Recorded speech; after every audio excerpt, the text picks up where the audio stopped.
afternoon, and welcome to Virginia's Views and Vibes. I'm your host, Ginny Gardner, and today we're kind of doing a K5 show, a segment which means basically in Italian, what's going on, what's up. So what's going on today is I get to have one of my good friends and favorite authors, Anthony Amore, joining me to talk about his books, his career again, where he works, an absolutely amazing career and life. So welcome, Anthony Amore. Glad to have you back. You're a repeater on my show, by the way. Thanks for having me more than once, Jenny. So tell me, what have you been up to? Well, I ran in a campaign last year, and since November, my life has been so much more serene and enjoyable. Now that campaigning is over, but it's back to, I never stopped working while I was campaigning, but I have some free time at the end of the day now, so I've been doing research for another book, and Wow. it's tough. It's tough. The research phase is tough because I don't want to get you sidetracked, but you have to make sure that, you find a really good topic. It's something that's interesting to you, but you have to make sure that you're going to have enough source material to produce an entire book. So sometimes you have to send a Freedom of Information Act to the FBI and wait to see how many documents they have. And I actually got a response today on something I'm looking for, and they do amazing work, but you're looking at like a 4-year wait for the document. So it might not work for what I need, but that's what my primary focus is now, is getting some writing done. Do you want to talk a little bit about you have 3 books, and do you want just a little bit Stealing Rembrandt? Do you want to talk? Sure. So first of all, I want to say hi to Dom. It's good to see you, Dom. I haven't seen you in a while. How are you? How are you? Good. I'm glad to see you. You look good. Just got back. Just got back from where?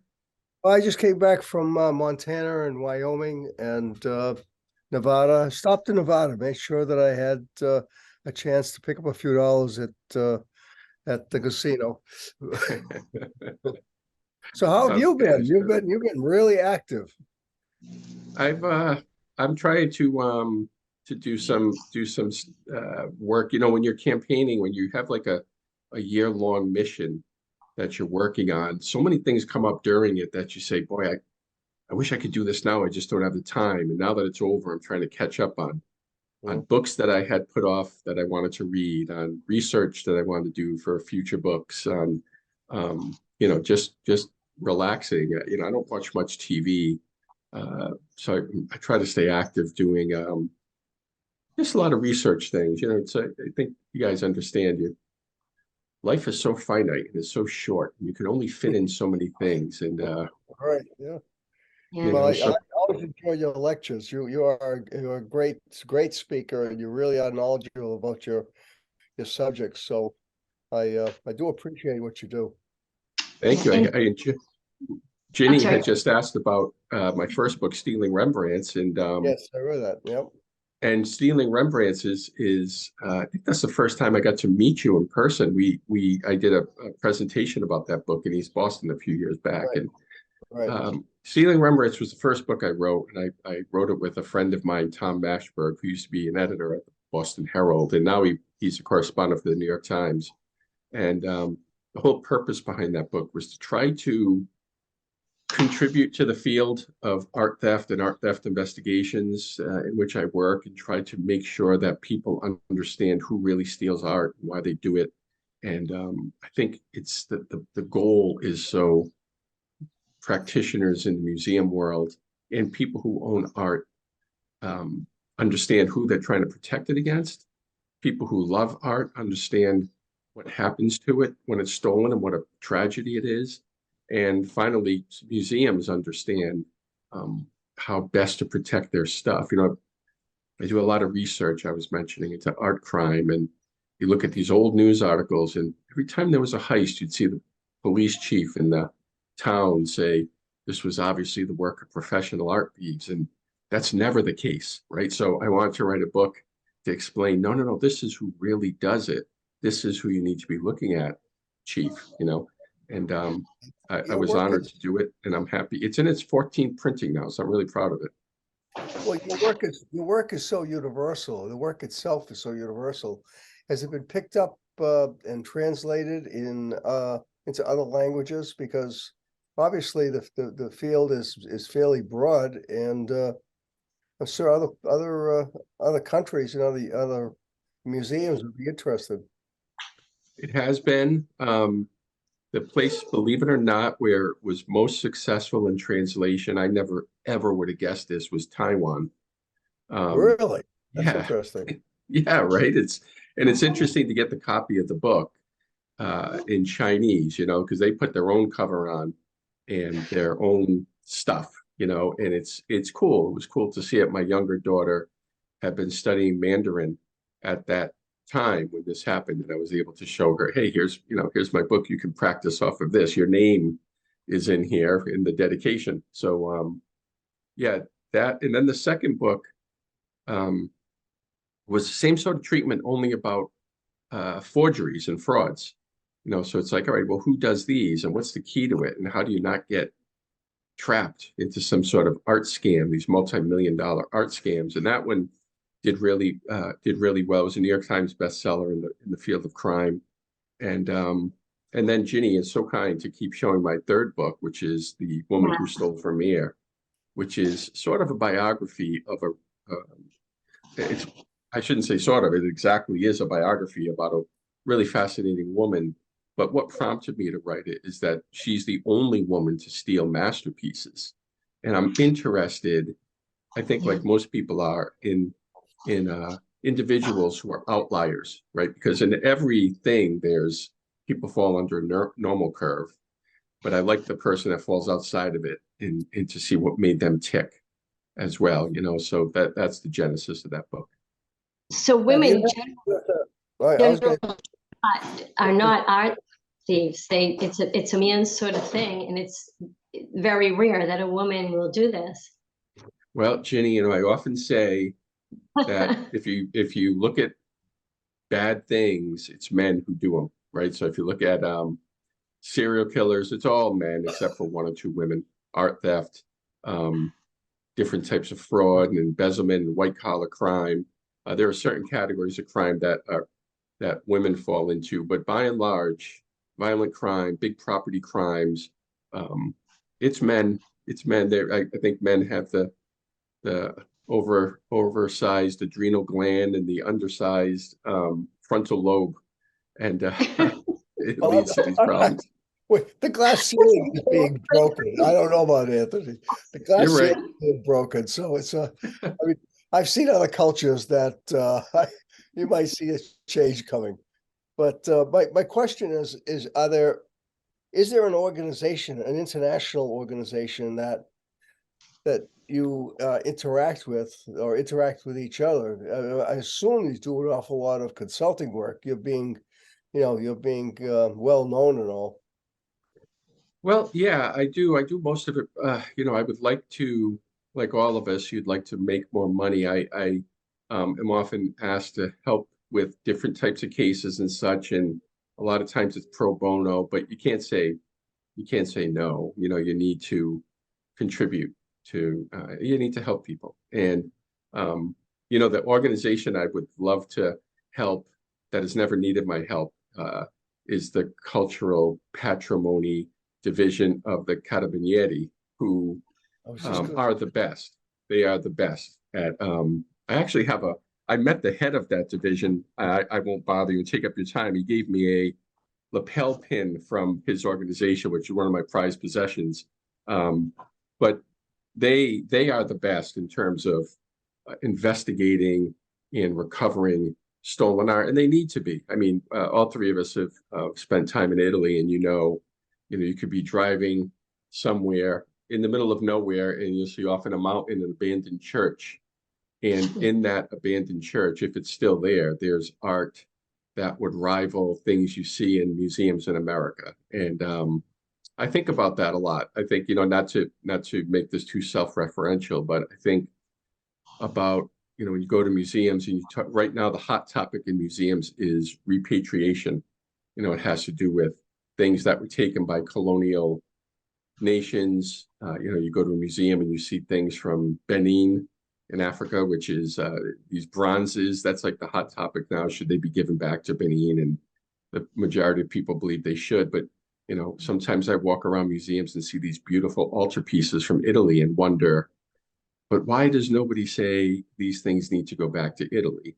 Or, it makes you want, it's an incredibly interesting debate. It's hard to fall down on one side or the other, but my greater point is, if you go to a museum in the United States with fine art, with classical art, you're going to see a lot of beauty that was created in Italy. And the last part about that, I'll say I went to Amelia in Italy, and they have a small museum there, and it's not well secured, and it doesn't have great climate control.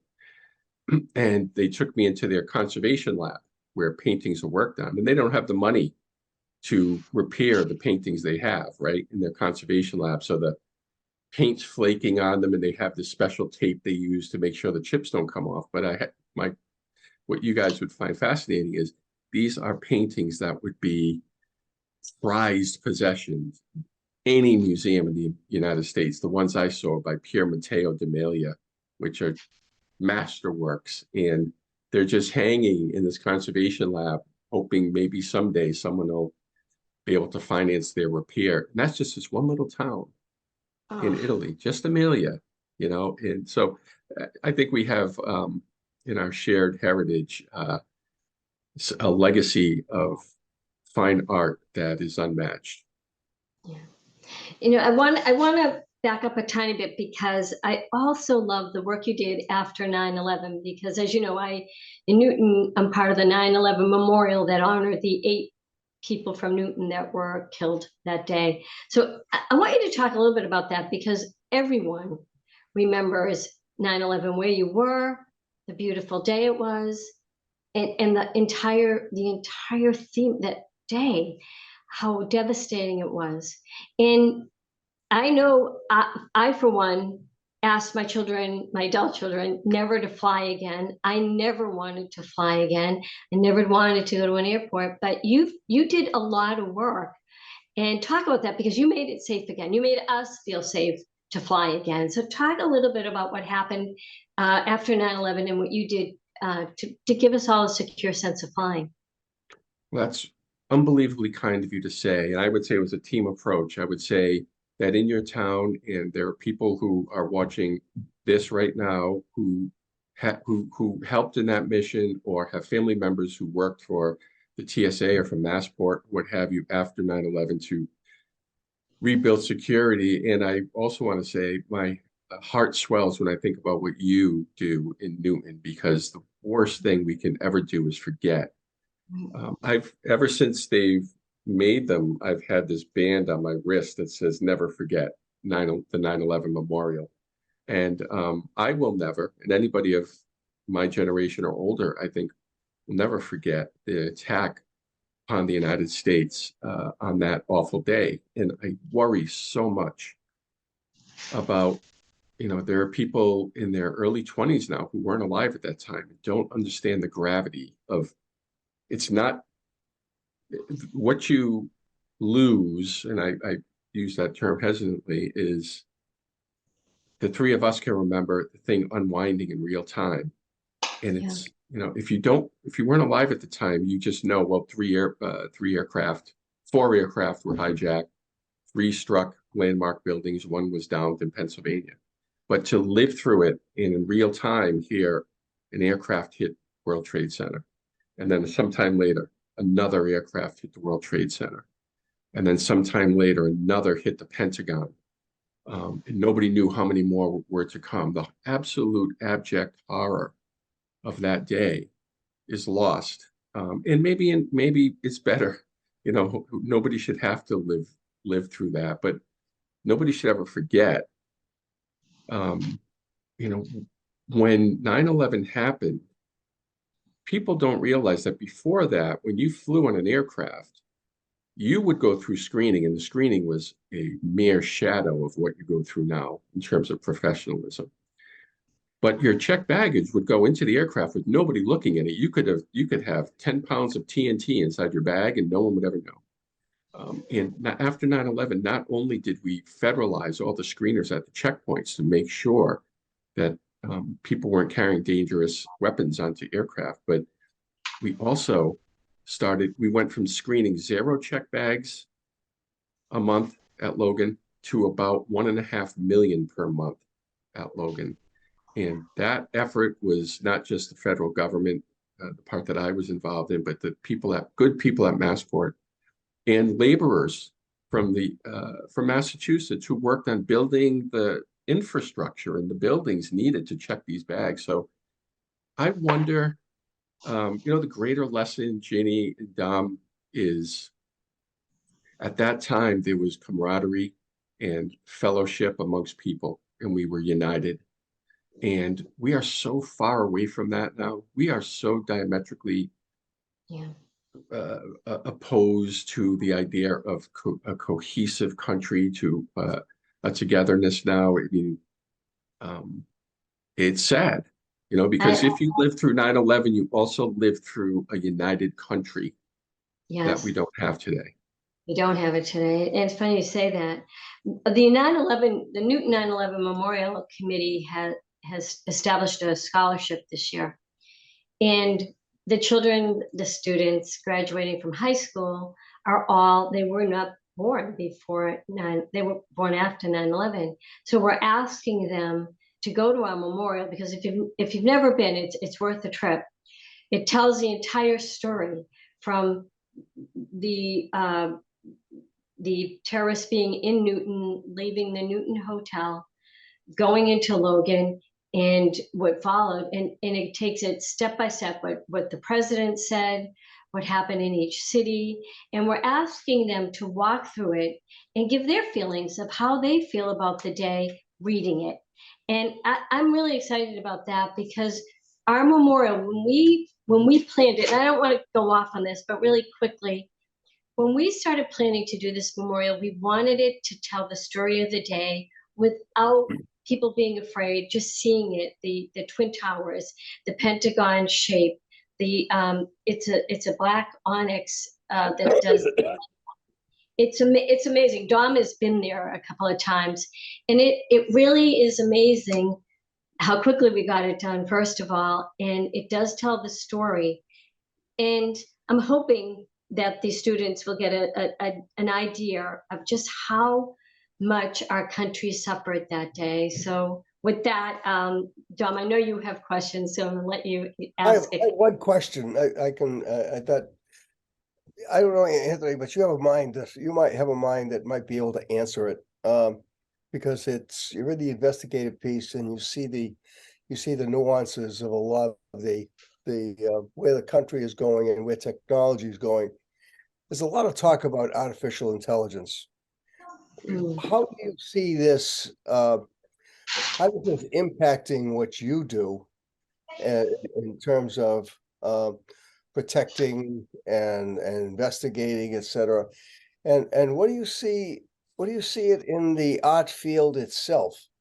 We hear about it being in trying to and you see it in literature, you see it in technology, et cetera. But art is one of those kind of, I don't know, fluffy things. How do you see artificial intelligence in your area? Well, I think speaking from a security perspective, I think artificial intelligence, in every aspect of human life in which artificial intelligence will have an impact, I think we have to be very, very, very careful. There's a lot of scary aspects to it that we have to worry about. That being said, even right now, as we sit here, there is artificial intelligent security devices that hold a lot of promise. For instance, we use some at my museum and other museums. There's no big secret. And the camera you can identify what you want the camera to watch, and the camera will watch those items for you. And if people get too close to it, the camera will tell the person that they're too close, and it will tell us, it'll give us a good view of the person, what they were doing. It's a great tool, but holding more promise, and AI advances so quickly, holding more promise is, I'm excited about these cameras that can tell if someone is holding a weapon, a firearm. Wow. And the great application, so you can have a camera today that you can put in that camera. Say you have a facility you want to protect, you could put in that camera alarm if you see someone with white sneakers, a black baseball hat, carrying a bag, right? But you also have cameras that can identify guns. Cameras learn 600, I think 600,000 different weapons that it looks at. So the great promise of something like that, in my view, in terms of the most important thing in this country or in this world that we can protect our children, is children, and protecting children at schools, and having cameras that can identify someone's weapon from the minute they get out of their car in a school parking lot can mean the difference between life or death. So Well, there are Anthony, great applications for artificial intelligence too. what I'm looking at, because I pay some attention to it, and I see the artificial intelligence, the way not only to identify things, but to actually to take that intelligence and to create things. So it's not far-fetched to imagine that a device, it can be looking at a Rembrandt and then be made to paint a Rembrandt, Mm-hmm. and not necessarily the Rembrandt itself, not that particular photograph, but using the same kind of technique, understanding that technique, and actually producing a Rembrandt, but not necessarily the same one. I mean, it'd be relatively easy to forge the same one, but to understand the technique and then paint another one using that same technique but different, that's not far away. No, well, in terms of forging, there are people who could forge it for you right now by hand. The problem is that if you want to create something like a Rembrandt, you not only have to have the incredible hand skills of a Rembrandt, even if it's artificial intelligence, you still need, because like, let's suppose in your example, hypothetically, you have artificial intelligence that learns Rembrandt style, makes a Rembrandt, and then a criminal says, this is a lost Rembrandt, right? Right. So, oh, the problem is you still would have to produce the 17th century materials that the painting was made with, not just 17th century, but specific to Rembrandt's painting. So you would have to know the hidden information about the pigments in paintings. And you still would have to replicate the 3D version of it, which is possible, but also predict the cracking pattern of a painting. So there's a lot that would go into it. I think, though, I've read a lot about writing in terms of artificial intelligence, and I believe what I've read, there's a famous author named Walter Kern writing about this, saying artificial intelligence will never be able to replicate the experiences of a person's life that are encapsulated only in that person's mind, consciously and subconsciously, that lead to the creation of great art, whether it be literature or paintings or what have you. So there's like a pathos that is involved in Rembrandt painting his wife Saskia, that perhaps artificial intelligence could make a painting of Saskia, but would it evoke, and can it possibly evoke what was internal to Rembrandt when he created it? And I guess that's a debate that none of the three of us will be alive to ever know. But it's fascinating. The way it's moving now, it might happen next week. That's true. Good point. I have a quick question about this. The heist was in 1990, so 30-something years, 32 years. If those paintings are still around, they have to have been damaged. I mean, they couldn't. Do you think they were stored properly? what's your theory on what happened to them? I guess in many ways, they're obviously damaged, but any theory on that? I don't get too concerned about the damage. There's a lot about old paintings like this. For instance, um, people, and I understand the concern, but there's many parts to this. Number one, you have to remember that, say, like the Rembrandts that were lost on that day 33 years ago, the two Rembrandts the two big paintings that people think of mostly with the Rembrandts were painted in 1630 in the 1630s. And it wasn't until the mid 1990s that they were ever in climate control. Yeah. Okay, so for 300 years, they lived in places that had smoke and from fireplaces and pipes and cigars and light on them directly and no climate control, horrible humidity, saltwater air, and they survive. And older paintings like this go through these cycles. They become resilient. The second part is that they can grow mold in this sort of thing and become damaged. But the people that work on them are so incredibly talented. And every one of them to a person is so modest. They blush when I talk about this. But for instance, at the Gardner Museum, our Yes. chief conservator, his name is Gianfranco Pocobene.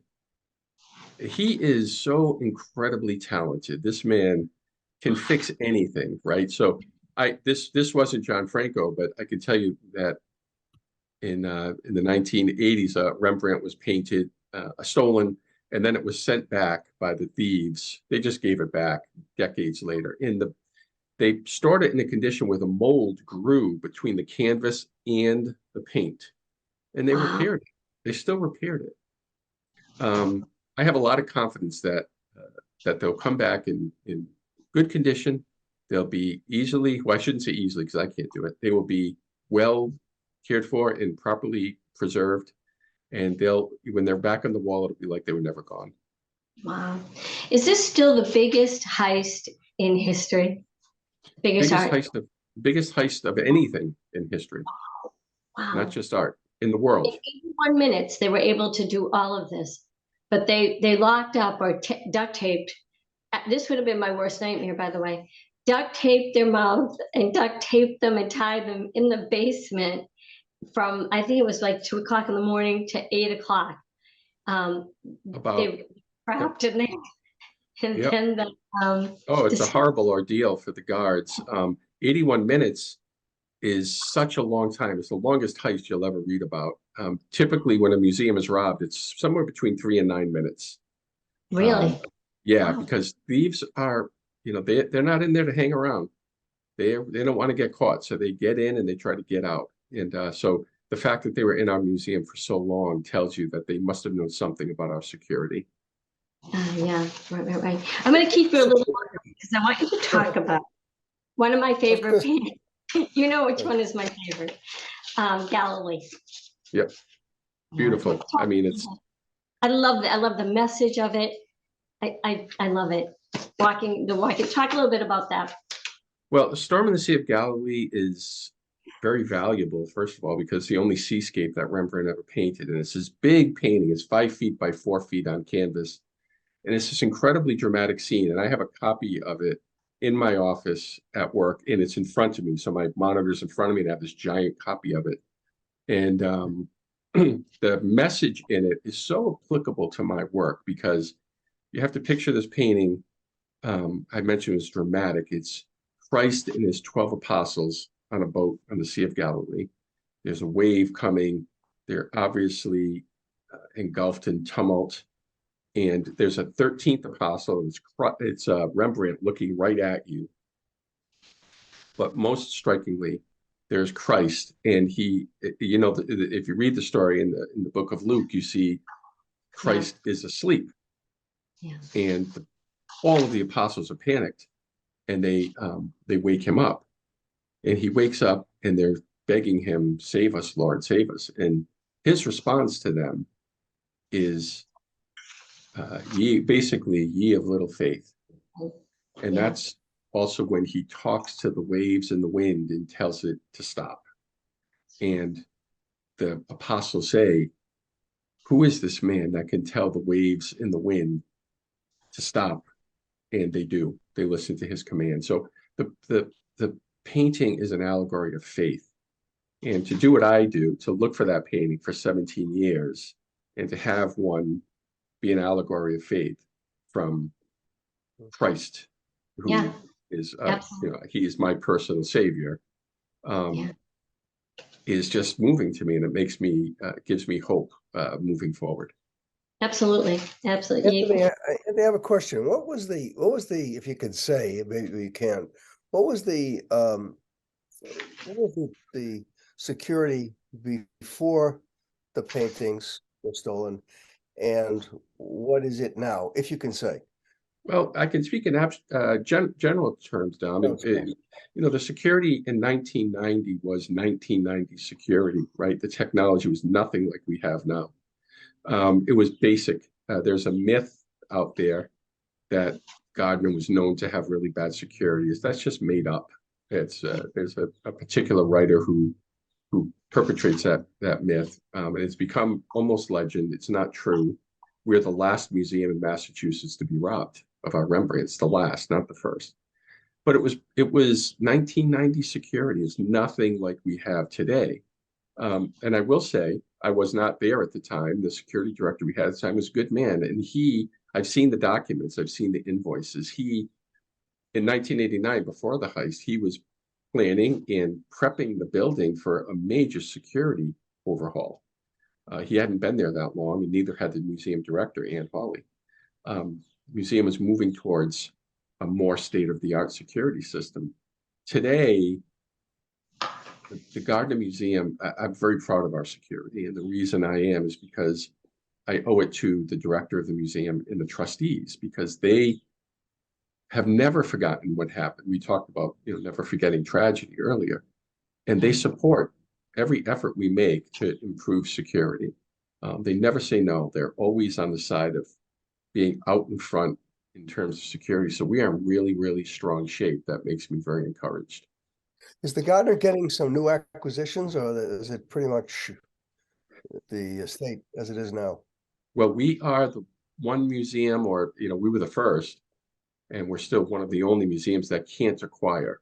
So our collection at the museum, Mrs. Gardner's will said nothing can ever change. You can't add or subtract from the museum's collection. You can't even move anything, Wow. which was brilliant, really. That's interesting. That's an interesting. Yep. And the frames are still up from the stolen artwork, correct? That's right. And, to piggyback on Dom's question and leading into what you're saying, Ginny, if the Louvre said to us, we feel awful about what happened, here's the Mona Lisa, just put it in that frame, we'd say, no, we can't take that. The will says we can't add to our collection. So, but the frames are up, and they're there to remind people of what belongs in the museum and where the paintings will be again, because we will get them back and they will be on display. Yeah. Do you want to talk just a little bit about some of the ones that were taken? I know there's the eagle. The eagle was the eagle was taken and the flag was left? Is that it? The thieves attempted to take a flag that belonged to Napoleon's first regiment of foot and gave up. And above that flag was the gold eagle finial that would have been on the flag staff. And they took that eagle. It's actually bronze. It looks like gold. Okay. But also taken were, I mentioned the two Rembrandts. There was a third. It was an etching, a self-portrait of Rembrandt. There was a painting by an artist named Govert Flink, who was a student of Rembrandt's. There were 5 Degas, a painting by Edward Manet. Yeah. And last but certainly not least is a painting called The Concert. In fact, it's right here above my head. Not the real one. That's The Concert by Johannes Vermeer. That actual painting is the most valuable thing that's ever been stolen. And of anything, not just paintings, and it's still missing. And that's we consider it like the white whale of stolen objects. Wow. Well, we are out of time, which means you'll have to come back And the Parandello Lyceum, I am now on the board of someone put me on the board of the Parandello Lyceum. And so we still do Author Day. So we're going to have you do that soon. Oh, great. And I I want love to it. thank you because you were also one of the 100 most influential Italian Americans. And this is from the Italian American Alliance. And you're recognized as that. And that will be public in the Post Gazette, I believe, and the announcement before, fingers crossed, before June 2nd, which is, Dom, I need you on this, the Repubblica of Italy Day. Repubblica Italia, yes. Repubblica Italian Italia. It will be out before that, and congratulations. And I hope you'll come back soon, and we will have you at Authors Day. So thank you so much. I would love to do all that. And if I could say really quick, Sure.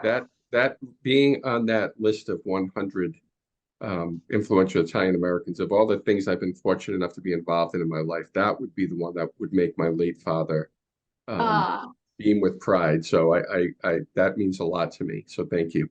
Well, congratulations. And we're lucky to have you on it, truthfully. So thank you again. And we'll talk soon. Bye, Love seeing John. you. Stay, guys. Thank you. Bye. Bye. Bye-bye.